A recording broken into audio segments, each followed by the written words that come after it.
Hello, everybody. Welcome to Take the Black Live, the one and only show where we talk about all things sci-fi, fantasy, movies, TV, books, and so forth. My name is Dan. I'm here with another man named Dan. How are you Hello. doing, Dan? I am doing well, as Dan's usually are at this time on Wednesday, specifically when two of us from the group of Dans in the world stream this podcast. How are you, Dan? I'm doing pretty good because we have some fun things to talk about today. Yes. Dan, we have seen the next season of The Wheel of Time. The Wheel of Time season Hell 3 yes. comes out, I believe, tonight, late tonight, or early tomorrow morning. And you've watched all 8 episodes. I've watched 7 out of 8. I watched the finale tonight. Yes. And I think we owe people here an early review. What did we think? What did we like? What did we not like? Spoiler free, of course. Yes. Will this season make fans angry, happy, sad, joyous? Will it make them want to dance? Make them want to scream? What can we offer? So I'll start with a simple question. Dan, what did you think of the 3rd season of The Wheel of Time, which you have seen in its entirety early thanks to the wonderful people at Prime Video? Yes. So hello to everybody in the chat. I see a bunch of people saying a bunch of nice stuff. Great to see you all there. And yeah, I think we're about 12 out. Animander Rake says less than 12 hours. It premieres at, I believe, midnight Pacific time.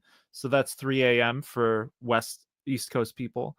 I really enjoyed this season of The Wheel of Time. I think it is the strongest season of the show by not even a little bit, by a lot.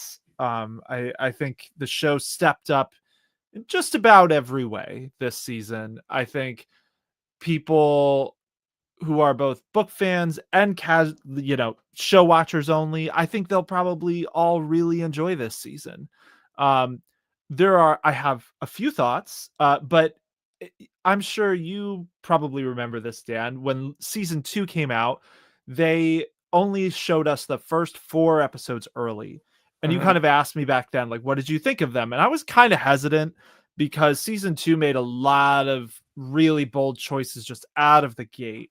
And I don't have those feelings with season 3. I think this is a really good season of television, and it's a good adaptation. But you've seen 7 out of 8 of the episodes. You've seen everything but the finale. What did you enjoy it? What did you think of this season? Also point out that I remember when you saw season 2 early, and then I asked you how it was, and you were like, it's a little iffy. Remember, I saw it, and I was like, what is he talking about? This is pretty good. Yeah. And I like those episodes more in retrospect. I was just torn on them at first. Gotcha. And I can also say, and just people, Daniel is a lover, not a fighter. He loves things. I hate things. So I want you That's to true. know what I mean when I say that I've really enjoyed it quite a lot. The first season of Wheel of Time show, I liked it. It was a little bit rough on its feet. Second season was better. The 3rd season runs with that momentum. You can tell there's a level of confidence that was kind of getting up and running by season 2, and it's fully engaged here. It is based on the book The Shadow Rising by Robert Jordan, and a ton of that shows up. Yes. I felt like I was watching a Wheel of Time adaptation. I liked the characters more this time around. I don't know quite what it is. I think the first 2 seasons, the Wheel of Time, the characters are prototypes in some way. It took I didn't like spark to them when I was reading the books like I have some other books, things that I've loved for whatever reason. I feel like I was more into it this time. Yeah. I have more sympathy for them. I think the season plays with tones better. Like I'm not looking for the season to be the show to be a laugh out loud riot, but I thought there were moments that were lighter and fun and kind of luxuriate in different tones they play with that I liked a lot. We know in The Shadow Rising, this isn't a spoiler, the characters, Rand and Perrin and Matt and Egwene and Nynaeve all kind of go to different places, which is a little Game of Thrones-esque in the way they're all spread out. This season accurately represents that. We're all spread all over the map. Every place feels different. Every adventure feels different. Totally. And they all had their own identity, and I like that. I hope this isn't a spoiler. There are 2 episodes that kind of take place in more or less one location. No, I we think know that, that's I think. something that it takes confidence to be able to do, to like say, we like this so much, we're going to take time to do it. And those were 2 of the best ones, by the way, Agree. in my opinion. And you can tell that they just liked it. You can tell, especially in those 2 episodes where they were all in one location, that they really wanted to take the time and flesh it out and let it rest and let it sit and make it an enveloping viewing experience. And I succeeded, especially the 4th one was Yeah. quite transporting. But yeah, I've been enjoying the entire thing, and I have 1 to go. I have heard the finale is controversial, but I have 1 left. I'll watch tonight, and we'll see if my attitude changes. Yeah, I'm so curious. I'm curious to see what you think of the finale, and I'm curious to see what viewers think of it, fans, especially fans of the book series. But we've got a long road to get there for most viewers, because the finale airs April 17th. The first 3 episodes all drop tonight at midnight Pacific time, which man, I still this season more than any other. So you are right. I'm a lover, not a hater when it comes to my media. When I really dislike things, I tend to just not want to give them my time. I don't really hate watching things over much. But even that aside, I really enjoyed this season. I liked what you said about how you could see the shadow rising in it. I think that is totally true here to a greater extent than the previous 2 seasons, where you could see some elements of each of the books, but they also very much did their own thing at times. There are still parts of this that are, the show doing its own thing a little bit, but for the most part, this is very recognizably the book. Totally. And a lot of the stuff that is not directly from The Shadow Rising is from other books.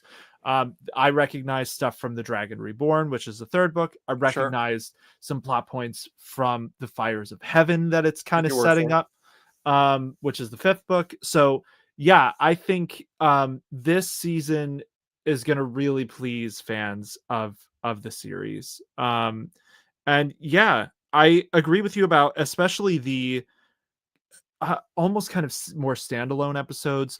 This has been known for a while, so this is not a spoiler, that episodes 4 and 7 take place pretty much entirely in one location. 4 specifically is for the bookish peeps is Ruidian. We can say that it's been talked about at length. I think that is probably the best episode of the show, if at least one of the best episodes. But for me, my previous favorite was Egwene's episode last season where she's tortured by the Shan-Chan. I think this one I liked even more. It's close, but I really liked this episode. So yeah, I can't wait to see what people think. One thing I loved about this season is the locations. Yeah, they're fun. I think the Wheel of Time has they clearly go to beautiful places and film there, and that's just such a refreshing breath of fresh air from not to shade, I love me some House of the Dragon, but that's always been one thing that I felt was missing from House of the Dragon a little bit, that Thrones had, was taking viewers on a fantasy globe spanning journey kind of. House of the Dragon's not that kind of story, and I don't think any other fantasy show has done that as well since Game of Thrones as the Wheel of Time is doing it this season. So I hope people like it. This season has a pleasant sense of sprawl that I want to call Game of Thrones-esque, even though it was out before Game of Thrones. I wanted to say 2 things. I said I like the characters more. Yeah. Which I do, because I feel like they're just more kind of confident and they have a better handle of writing them and playing them. Matt is a highlight. I feel like Matt has sort of gotten shafted a bit, not really for any reason that are anybody's fault. The first season was setting everybody up. Then the actor had to leave, and the second season had to find someone new to do with him. And it felt like he really finally emerged as the scene stealer he should be. Because you want that character, right? You want the sassy one-liner, kind of irrepressible, slightly irresponsible wild card character in your group. And for one reason or another, they've never really been able to have it, because the first season had a different actor, and the second season they had to kind of rework his plot. And the third season, it's oh, he's finally here, finally. The one who's kind of sassy and making the quips and lightening the mood. and it kind of added a new level to other scenes. Matt was great. And like it Yeah. finally felt like, I'm not saying he wasn't there before, but it felt like he really showed up this time, which I liked. I Yeah. also want to Totally say agree with that. the production values. Damn. I mean, we talk about episode or seasons not having enough episodes, and I think that's true. We talk about shows being in a bubble, but I will say, whatever the concerns of A Wheel of Time, they clearly gave him a bunch of money for this season because the episodes Yeah.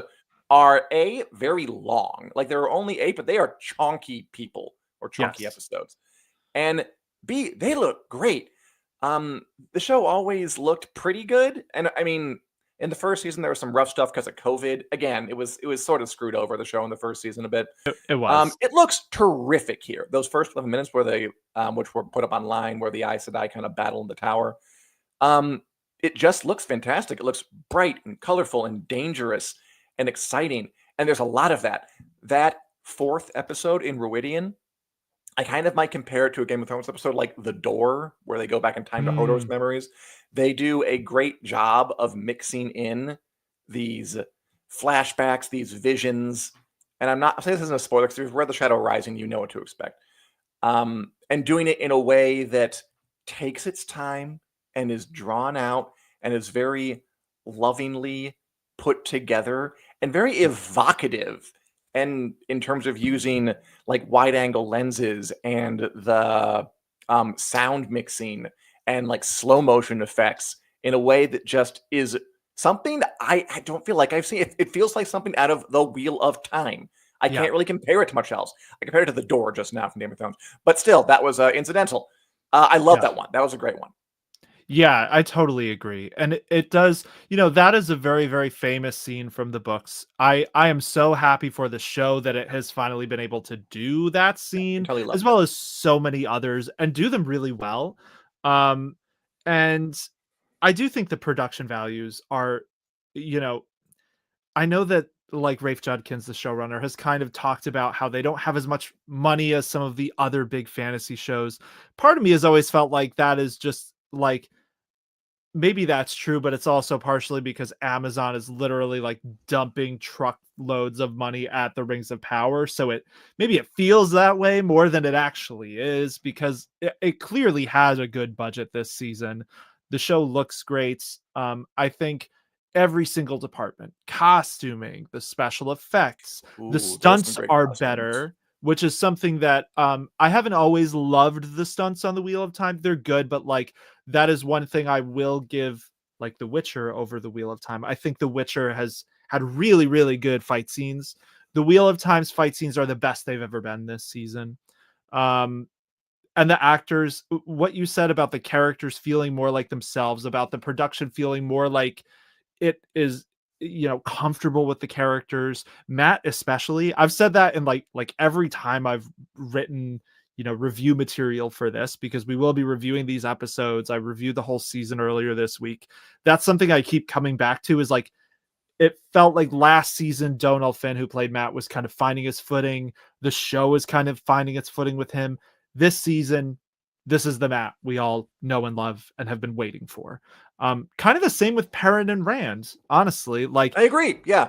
it was a good season for especially the Two Rivers guys, but most characters get really good seasons. And I agree with Rapunzel 347, Emmy for Sharon Gillam. Yeah, think she's doing ridiculously cool work with the costuming on this show. Yeah, There, it's pretty it's nice seeing, I assume that's the costume designer. yes, it is. It's nice. You can see that they really go hog wild with reason in the White Tower. Like, and you have queens and sorceresses all rounded up, and you just tell the costume designer, like, make crazy, powerful fantasy costumes. Ooh, it's Yes, license to kill, and they kill. What yes, else was I gonna say? Yeah, you're right. Rand, Matt, and Perrin all stand out. Okay, I talk about this too. This is the first season of The Wheel of Time that feels like it's really Rand centric. yes, it is. The last 2 seasons, he's obviously an important character. They chose to kind of ground Moiraine a bit more, and I don't think it's a bad choice. I like Moiraine. I love Rosamund Pike. And again, I really hope the show gets to continue because it's exciting watching it kind of shift and change a little bit as it goes. This Yes. season does drill down more on Rand and Perrin, especially. They feel like they come to the forefront in a way that is accurate to the books and doesn't feel. Yeah. I don't think it ever felt bad that they were focusing on Moraine. I know they were expanding material from the books. I liked what I saw, so I wasn't pissed about it. But I did think eventually you've got to really get to Rand because he's going to be the one who carries this over the finish line for the long haul. And this season felt Yes. like they were really doing that. They were really drilling down on him and Josh Stradowski's performance and making us see him as the central figure, which he is. And Yeah. now it's a little more in line with what I think people expect. Yeah, totally. Yosha Stradowski, this is a huge season for him. I think his acting, there were a lot of recognizable things from like Yosha Stradowski has read all the books. So like there are like Sure. character personality quirks of Rand, or like he has kind of this like 1,000-mile stare where he's like, it feels like Rand is starting to go mad. Like other characters observe this in Rand, Mm. and Yosha Stradowski, he nails that this season, I think, as well as a few other elements of Rand's kind of personality. Yeah, I think what you said about earlier seasons kind of focusing on Moraine and maybe the ensemble a bit. Um, I never minded that either. I always liked the balance, but I do agree that at some point the show had to put Rand front and center and say, here's here's the guy this whole thing hinges on. Everyone's important, but it all falls apart without Rand in the mix. So yeah, I think this season really nailed that. There's an interesting question in the chat I want to ask you, Dan. Oh. So Go Sadai says, have seen some reviews mentioning that the show didn't cover as much of the story from the books as might have been expected. Like it takes more time and space for characters. Your thoughts? What are your thoughts on this? Good question, Daniel. Good question. Commenter. What was her name? Oh, sorry. Gasadai. Um, I don't. Again, I haven't seen the entire thing. I'm still to watch the finale, which I do think could be a crucial one to watch. Yes, But agree. I'm sitting here. I've read the first 4 books, and I'm watching season 3 of The Wheel of Time, and it's fitting a ton in. I do think there are parts where it feels a bit compressed. I'm thinking of Yes. one moment in near the start involving Elaine, and then a moment in the Aiel Waste later involving a new character I won't mention for fear of spoiling people. Um, I think it could stand to have like 1 other hour, but I don't Yeah. really think it's at least having watched the 7 out of 8. I don't feel like it's really lost much of the important plot. I mean, all the big things are covered. Like again, from the Shadow Rising, we know they go to Tenchiko, check. Hunting the Black Aja, check. We know that Perrin goes to Two Rivers and helps out the people there, like check. We know that Ren goes to the IL Waste, check. We know that Moraine wears a sun hat. That's a new one, but That's the MVP of the season is Moraine's sun hat. Every it's the time it comes MVP, on, I'm like, there it is. or it'll cost Sharon Gilham her Emmy. Most. I don't really feel like they're skimping on at least this particular book.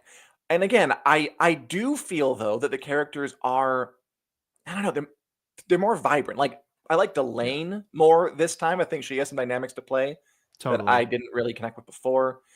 The one I always struggle with is Nynaeve because I just don't think Zoe Robbins, the actor, quite embodies the Nynaeve I remember from the books.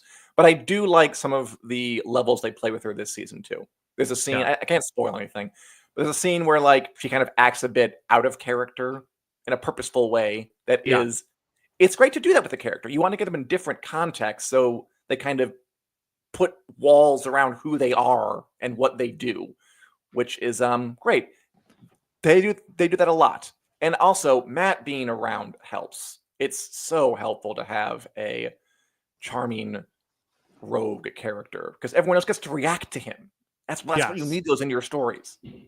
Yes, totally. I will say, I'm assuming, and this is not, we've seen images, so this is not a spoiler. I'm assuming you're talking about Matt being in Tanchico when you say this. No, I didn't really You mind just that. mean in general. I thought that was I like that choice more than I expected to, having watched the season. I didn't mind it. Um, I so one thing I do want to say about that, the condensing plot lines thing. Um, This season, I think more even than the first two. I thought all 8 episodes were really, really good. I enjoyed them all a lot. There is not a dud episode in the entire season. At all. There's not even a mediocre one, like even the tiniest bit. This was a moment where I did feel almost like the show like straining at the restrictions on it a little bit. Because so when I interviewed Rafe Judkins, he kind of mentioned like we don't even have 10 episodes like Game of Thrones. We have to be really, really purposeful about what we include and what we don't because we only have 8 episodes. And I felt that a little bit when I was watching, just that like you said, each episode is like real meaty. Like they're all about an hour or more than an hour long. And you know, in previous seasons, like the opening salvo of 3 episodes, I could easily binge and be like, that was a great binge of episodes. This season, watching all 3 in a row of the first episodes, I'm like, my God, that was a lot. They really didn't need to do this all 3 in 1 week. Like each one of these stands well enough on its own that it could have been 1 a week and people would have been totally satisfied. Completely agree. So I think that element of it, like Prime releasing 3 at once and then the other 5, like it's kind of madness to me a little bit that like it's so dumb. Ruidian's next week, because Ruidian's the midpoint of the season. Like it didn't need to be. They totally could have strung out the anticipation for that more. And I think having more episodes like this season could have benefited, because there were a few moments where it felt like things were happening a little fast, I think. And I didn't mind it because it made for good television. Like it was never bored, but there were a few moments where things were just a tiny bit compressed. And yeah, so I wished it had a couple more episodes. I hope this season does really well for it and it commits. I'm not confident they'll give it 10 episode seasons like Apple did with Severance this year. But I hope they do, because I think this show and this story kind of needs and deserves it. I agree, it deserves it and needs it. I mean, look, I want more seasons, period. At this me point. too. Let's be honest. Like, there's a chance this show will not be renewed. This adaptation How dare you? What? We need to be honest. Of a classic, beloved fantasy book series. Because they've made a few seasons and it hasn't been. I mean, it has its fans. It's good. It's watched, but it's not like an absolute smash sensation or anything. Hopefully, this season bounces it up. It would be a huge shame if they put in this work and have told this much of the story to be cut off at this point, where it just keeps getting better. And look, part of the issue is if you commit to adapting something like The Wheel of Time, which part of the appeal of that is its massive size, you got to commit to adapting The Wheel of Time. And you chose the right person, you chose the right team, you chose the right actors. But Prime Video, I think the issue is they don't have their roots in the television business. Like, they were a shipping company first, and they are now making TV shows, and some of them hit, some of them haven't. That's why they do stupid things like release 3 episodes at once, which I agree. It seems what a dumb idea. This season more than ever, it feels like a dumb idea. Build. Let word of mouth spread.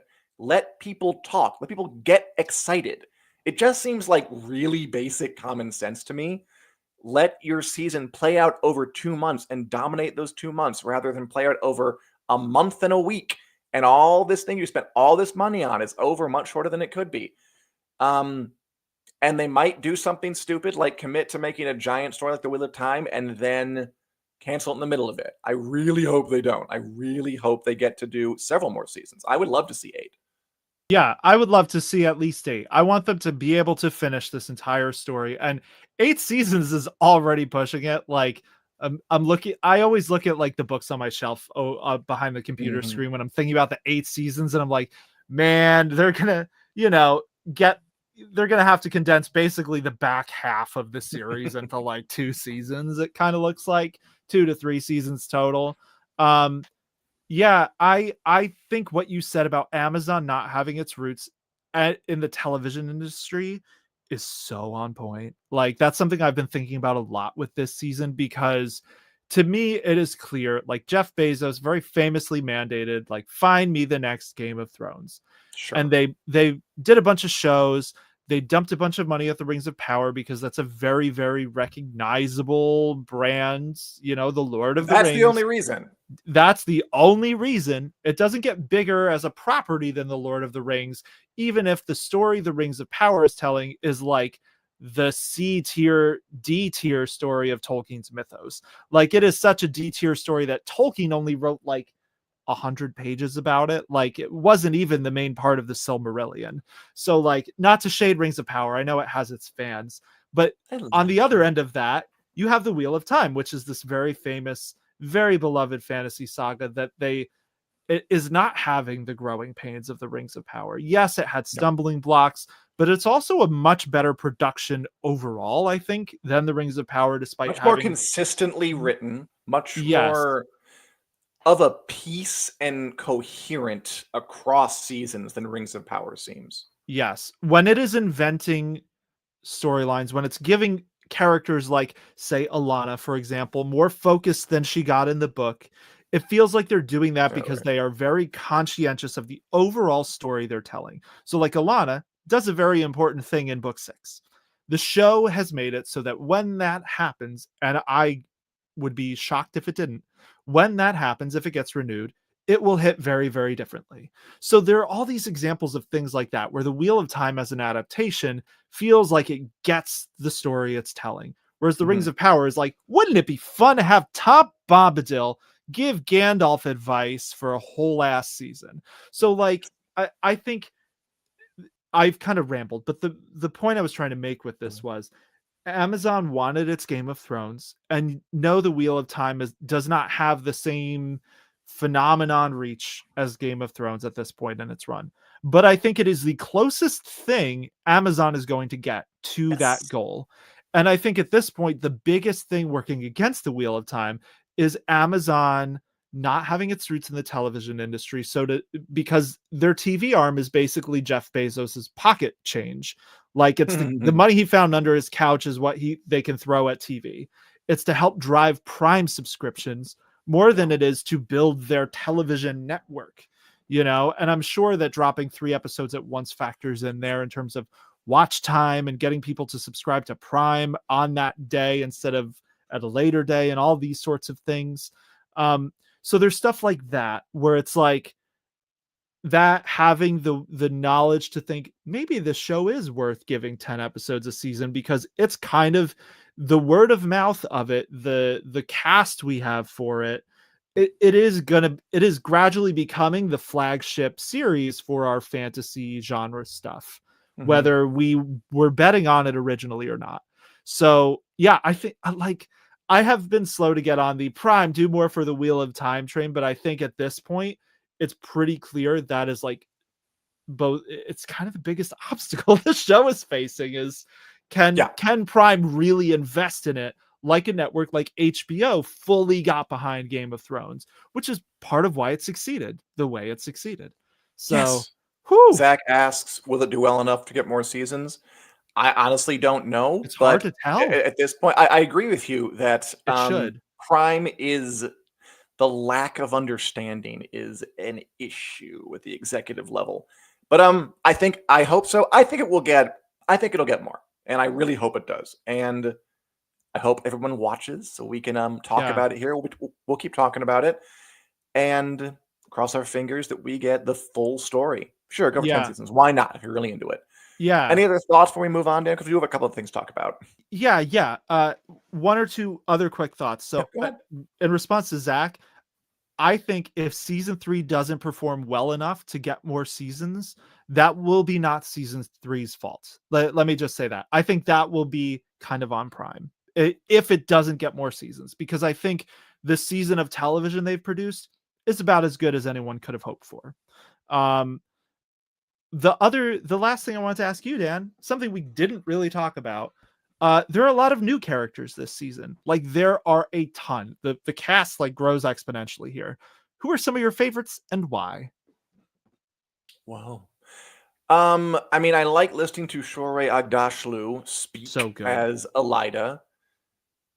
Do you think her voice just sounds like that, or did she like swallow a whole bag of Jacks when she was young? I, I have no idea. I mean, it sounded like that as long as I've known her as an actress, which is like many years at this point. So who Whatever knows? it is great.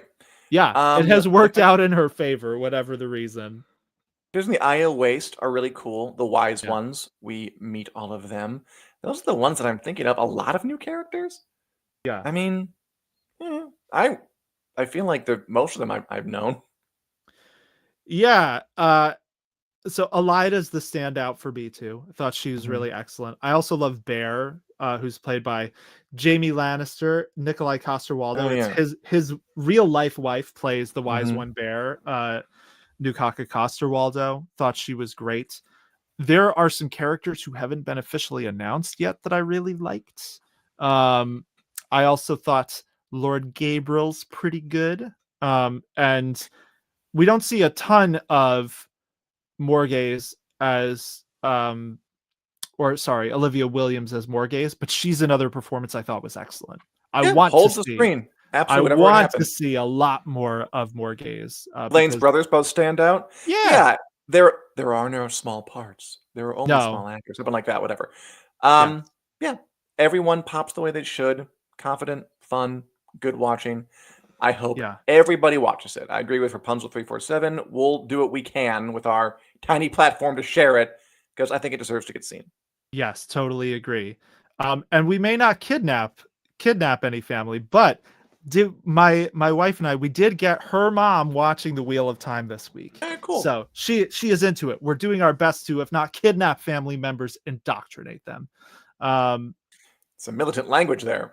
hey, this is where we need to do what we need to do. I'm doing my part, as Starship Troopers would say. But yeah, so we could ramble about this forever. The Wheel of Time season 3, first 3 episodes drop tonight at midnight Pacific time, and then they're one a week after that every Thursday, also at midnight Pacific time. We will be covering this season extensively, so definitely come to winteriscoming.net, winteriscoming.com, or our YouTube channel, where you may even be watching this video, and like and subscribe because we'll be talking about it a lot over the next 2 months. But Dan, we've talked about the Wheel of Time for like a solid 30 minutes straight. There's other stuff going on this week, right? In the fantasy Yeah, and we'll sci-fi just worlds. blast through some stuff really quickly. They are going to start filming the third season of House of the Dragon in this month, Ooh, so like a couple of weeks.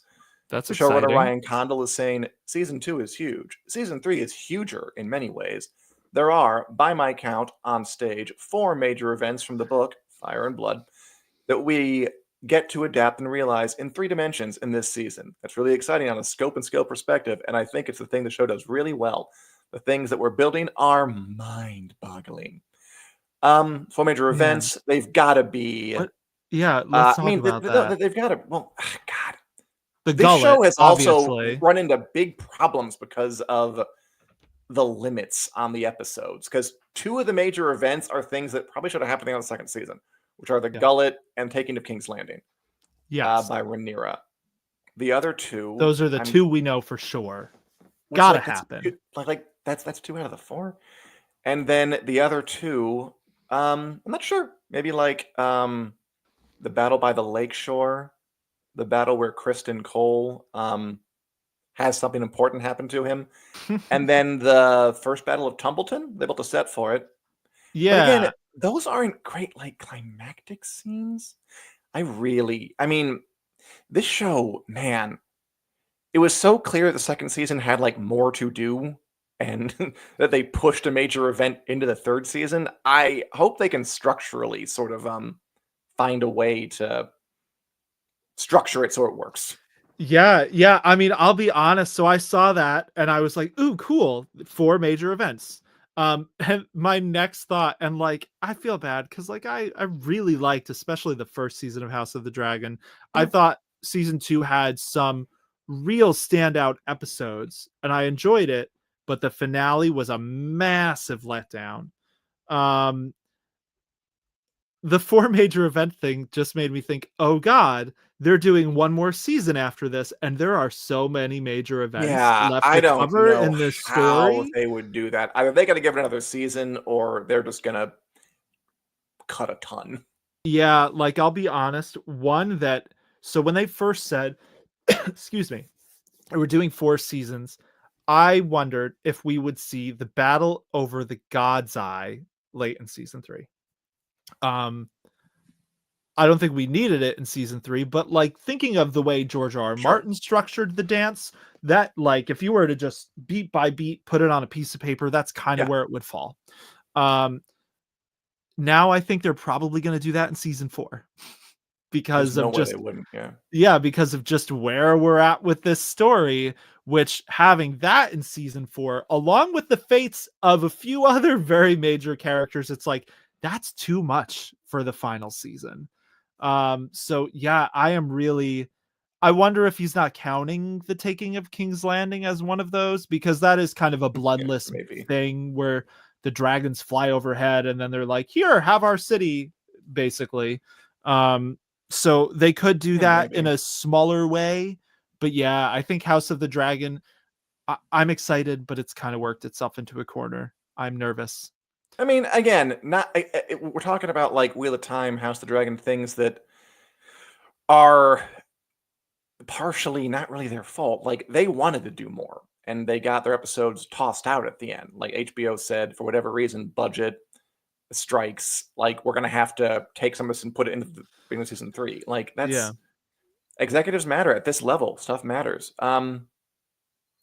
But we'll see what happens when it happens.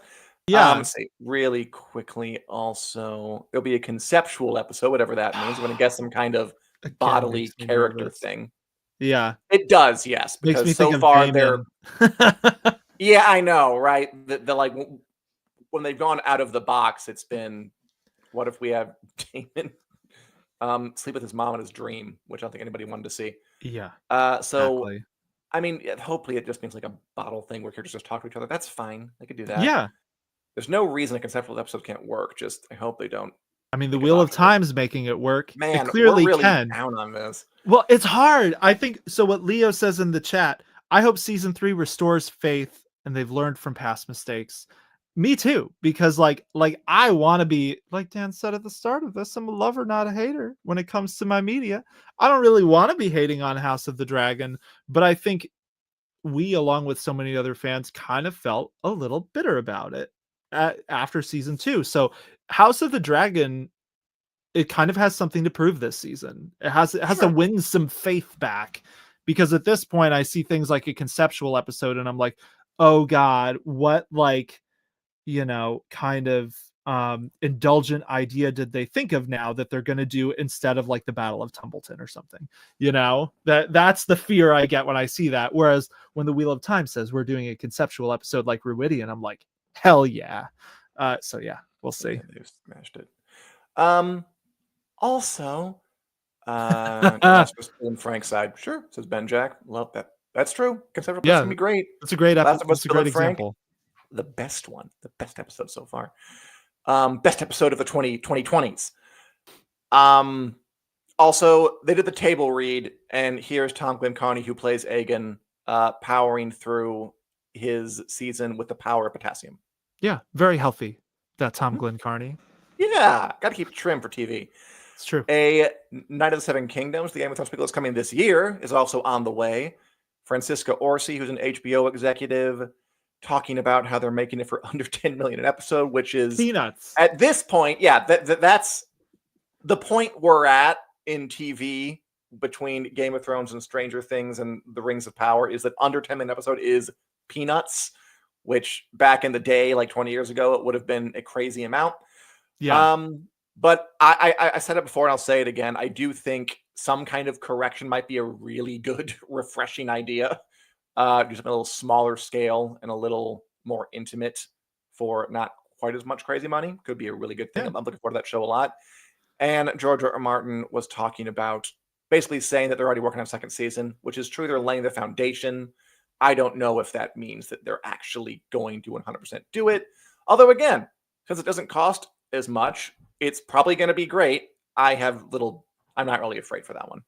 Yeah, same. I think Francesca Orsi's comments about how they're doing a Night of the Seven Kingdoms, the battle sequences the directors achieved match those across Game of Thrones and are a fraction of the price, which I'm sure is false, to be fair, Francesca. Like, I'm sure they're good, but like we're talking about like 14 people duking it out at a joust. We're not talking Maybe about she means in terms armies. of emotional Yeah, intensity. I I'm don't know. sure. Yes, which I'm sure they are. I'm sure they're well filmed and whatever, but obviously they don't need 500 extras to film any of that. Um, but yeah, it does sound like Dunk and Egg, the price tag combined with maybe what they've already seen.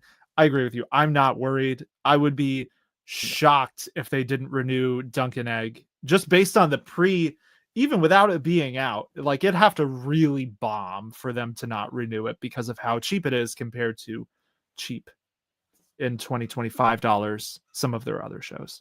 But yeah. Also, briefly, George R. R. Martin gave a perfunctory update we've all heard before about the Winds of Winter, saying the books are what he's actually it was a pretty cool talk talking about adaptations. He made waves last year for criticizing House of the Dragon for some adaptation choices, and basically just talking about the books are my own thing. I don't do with the books, and I think the one I'm writing is coming along pretty well. But I wish it would come faster. I Yeah. don't know what to say to that except like, yeah, duh. Um, Here he is appearing with Robert Redford as a chess-playing prisoner in Dark Winds, a show that I really should start watching because everyone seems Me to love too. it, and now it's on its third season and kind of rolling along. So if anybody's seen Dark Winds, is it worth watching? I hear it's great. And also opening a medieval-themed cocktail bar in his hometown of Santa Fe called Milk of the Poppy, which sounds like a place I Of would go course. to. And I just want to, the one thing I want to say about that is I know he gets criticized for, why aren't you writing the Winds of Winter? And like, fine. But these are all things in like his hometown. Dark Winds Films in Santa Fe. He Yes. already owns the theater next to the cocktail bar. He can put his money into it. I actually think George R. R. Martin is is a person who gets a lot of money and does sort of the right thing with it, which is use it to Yes. support things in their town rather than just buy tons of properties as investment things you don't use or dump it onto the stock market. Like, this is a man who got crazy rich and actually does put his money back into the community, buying a railroad, doing the Meow Wolf art installation stuff, Yep. buying a theater, buying a bookstore, investing in a cocktail bar.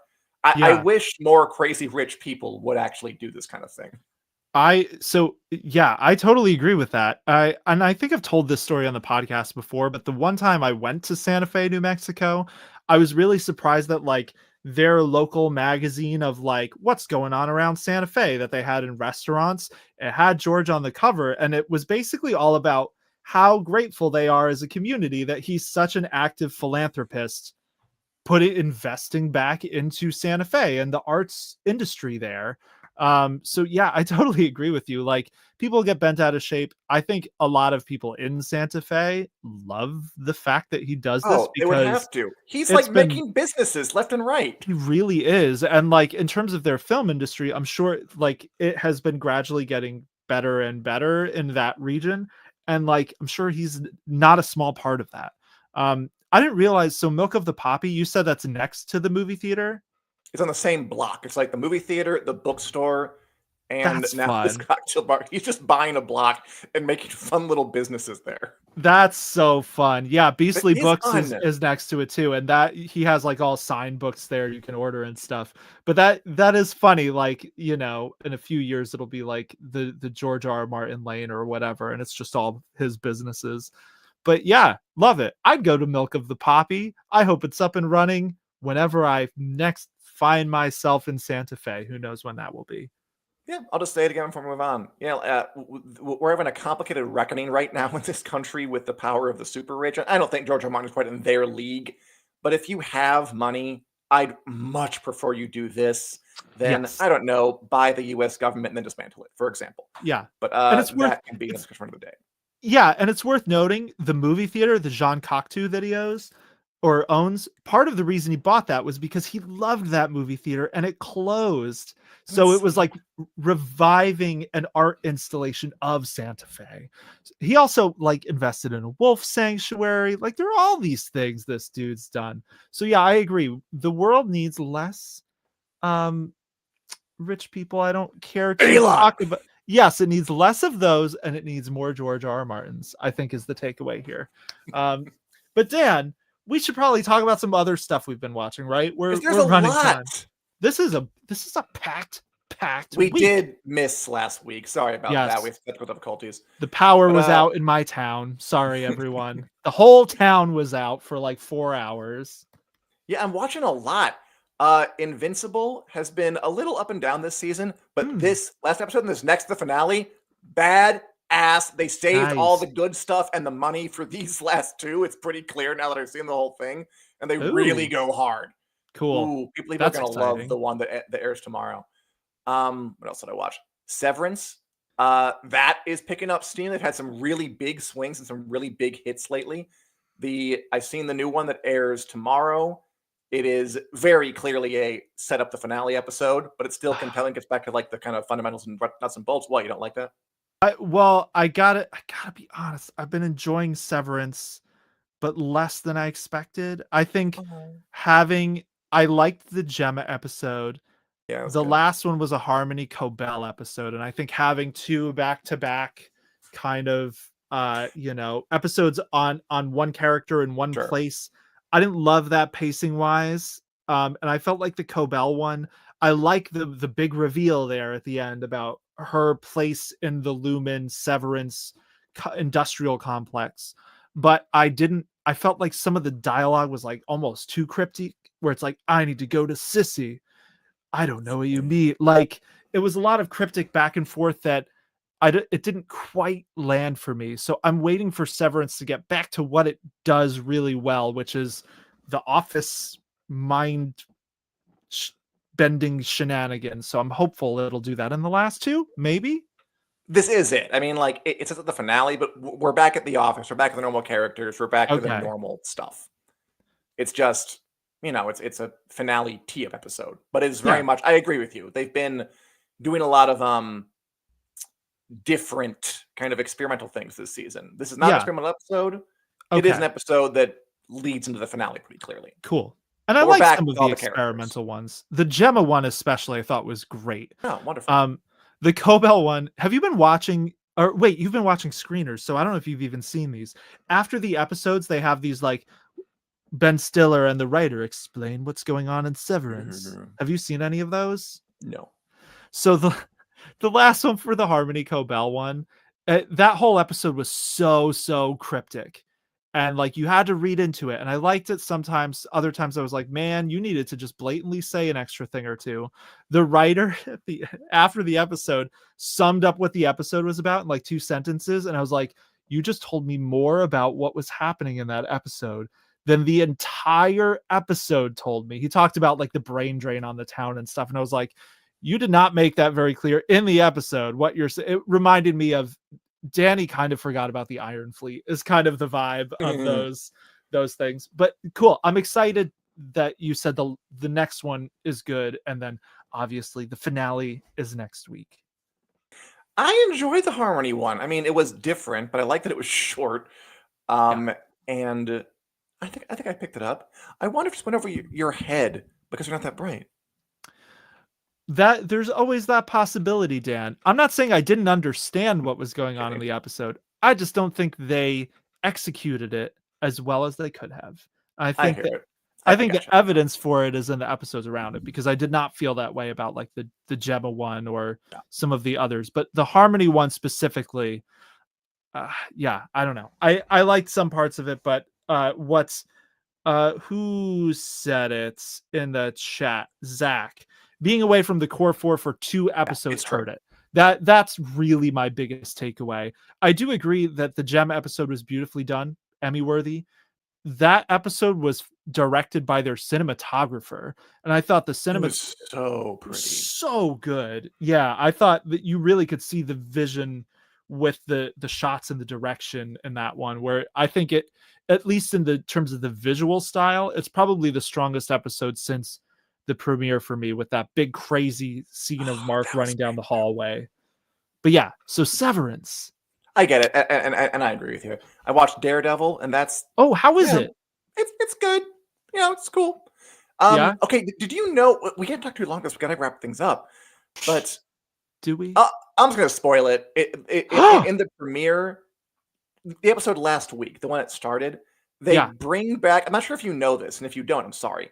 They bring back Foggy and Karen, like the two kind of law Wait, partners. I don't know this. Spoilers for you can tell me, but spoilers, dip out if you don't want Daredevil spoilers. But I am curious because I haven't been watching, and I'm not gunning to watch.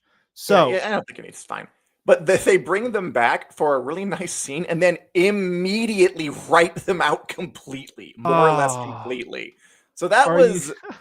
I'm not kidding at all. So that was more or less Oh a fake no, out. Disney just did not want them around. I'm not really sure why. that's a shame. That's such a missed opportunity. Like, unless they're scheduling stuff that they couldn't make work or whatever. What a There's missed no way. opportunity. What are they doing? I think Disney just did not want those characters in there, is my theory. Because I know the original conception for the show, they weren't in it at all. And then the new Hmm. guys, like, we have to at least acknowledge them. Yeah. So they are. And I really liked their scene. And it just, I won't say how, but they get written out like very quickly. And now it's just, now we got the real show. Wow.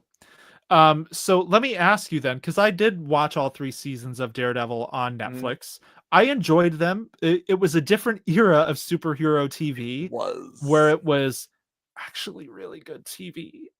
Just in general, that you didn't need to have watched a bajillion other things to understand. It Mhm. had to be compelling on its own, and Daredevil was Yeah. compelling on its own for the most part. Do you think this is worth watching for someone like me who enjoyed the previous seasons and has been embittered toward Marvel? Because I'm really kind of on the outs with Marvel. I'll rewatch Wheel of Time 10 times before I'm watching the next Marvel thing at this point. Um, I'm liking it. I mean, I watched it last night Okay. answering emails, so I guess I'm not Oof. horribly compelled, but it's decent. Okay. It's People get decent. shot in the head, which is new for a Marvel show, Okay. and I feel like die. they tried to oversell the violence to the They degree where I'm like, definitely did. yeah, The guy ahead of it was like, "This is the most hardcore, violent, bloody, disgusting you'll ever see in your entire life. We should be rated quadruple X. No one should be allowed near this. It should be banned in half the countries in the world. We're gonna blow your minds. We're gonna come to your house and kick your heads in." but is it It's like, good? good lord, it's good. But I is it like it. good? It's not bad. Okay. Okay, fair. Yeah, I totally feel you. I heard the violence things too, and I was like, the original show was violent, but it people didn't love it just because it was violent. It was also because it was a good, well-made show that did some really interesting things. But yeah, okay. So Daredevil Born Again, it sounds like is okay, is decent. The jury's out Yeah. maybe on whether it's the home run Marvel was hoping it would be. Um, what else The have you been Kieran watching, Foggy thing Dan? is funny. And I liked Mickey 17, the Oh, sci-fi movie cool. from Bong Joon-ho, Robert Pattinson. Yeah, man, it is so rare to just see a completely original, fairly big budget kind of sci-fi drama that I didn't really know where it was going, so I just got to enjoy it from start to finish, being kind of a clean slate. Yeah, I was brought along the entire way. I was surprised. It was cute. It cool. was funny. It was dramatic. The performances are good. Mark Ruffalo does a Trump impression. There are big, sentient, cuddly, fearsome slug creature aliens that are fun. And Robert Pattinson's great. I liked it a lot. Cool. You do know it's based on a book, right? I don't care. That's fair. Yeah, Mickey 7 is the book by Edward Ashton. Hmm. I've heard the movie's very, very different, but obviously still really it's Bong Joon-ho. It's gonna be good and cool and interesting and very original in how he Class tells it. conscious. Yeah. So the other things I have been watching, I need to mention in the Lost Lands because I Sure you wasn't here do. last week because the power went out. Uh-huh. It's very much it's just okay. It's not very good. I feel bad because it's adapting a George R. R. Martin short story. I would not write home about it. Watch it on streaming, probably. It's a Mila Jovovich and Dave Bautista. She's a witch. He's a hunter. She leads her out into this post-apocalyptic Lost Lands place. I think the thing that baffled me the most about it is that Martin's short story is only like 17 pages long, and it's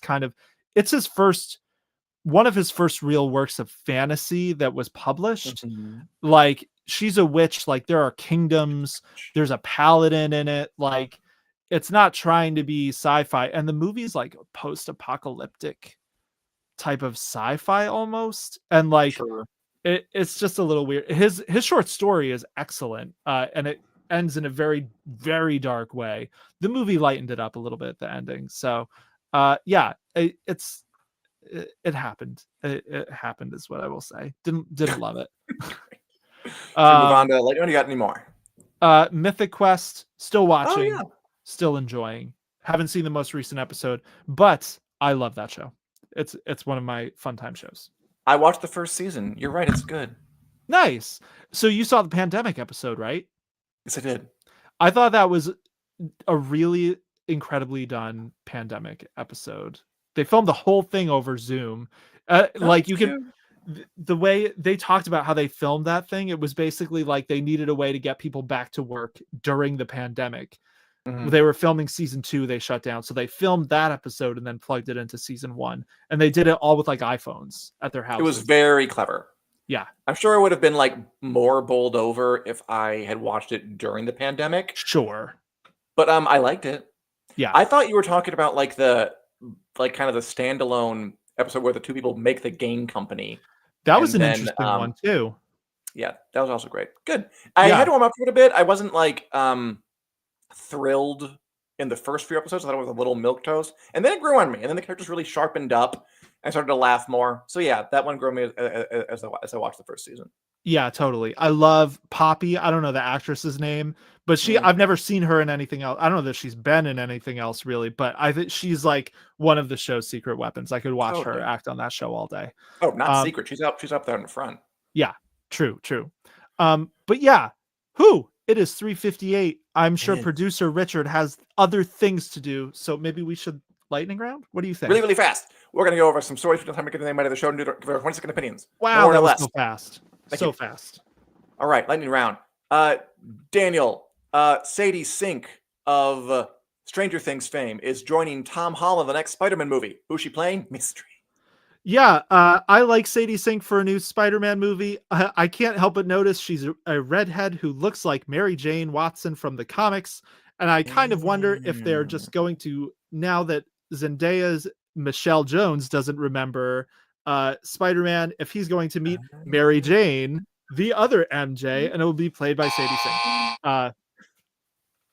I don't put anything past Marvel at this point. Dan, here's a fun one.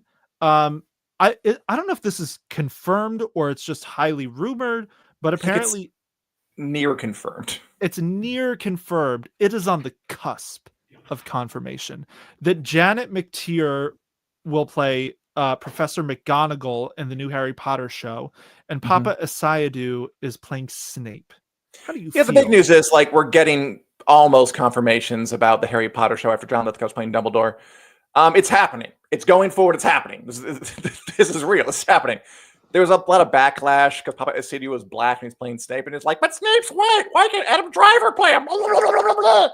Which is annoying and silly. But it's happening, for better or worse. Daniel, I'm so glad you're answering this one. Are you? Yeah. You want me to switch? No, that's fine. Hit me with it. Greta Gerwig, the director of Barbie, wants pop superstar Charlie XCX to be in her Chronicles of Narnia movie she's making for Netflix. I will not lie. I cannot think of a single Charlie XCX song off the top of my head. Clap sound in my heart. Oh yeah. Okay, that one. Yeah. British singer-songwriter.